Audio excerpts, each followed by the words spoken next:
அடேங்கப்பா! இன்றைக்கி தக்காளி சால்னாவும் சுவையான ராகி இடியப்பமும் எப்படி பண்ணுறதுன்னு பார்க்கலாமா? ஏற்கனவே பண்ணியாச்சு. இது இன்றைக்கி எங்கள் வீட்டு சாப்பாடு. சூப்பரான தக்காளி குருமா அண்டு இடியப்பம். கொஞ்சம் நல்லா வெந்துக்கிட்டு இருக்கு. நல்லா வெந்துருச்சு, நம்ம இறக்கி வச்சிடலாம்.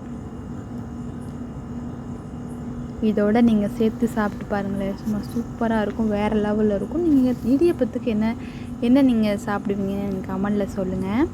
நான் வந்து தக்காளி குருமா அண்டு தேங்காய் பால், அப்புறம் கொஞ்சம் நாட்டு சர்க்கரை போட்டு நாங்கள் சாப்பிடுவோம். ஆட்டுக்கால் பாயாக இருந்தாலும் ஓகே, அதுவும் நல்லாயிருக்கும். இது வந்து நாட்டு சர்க்கரை. என்ன தான் நம்ம குழம்பு ஊற்றி சாப்பிட்டாலும் இந்த நாட்டு சர்க்கரை போட்டு பிசைஞ்சு சாப்பிட்டு பார்த்தா வேறு ரகங்க.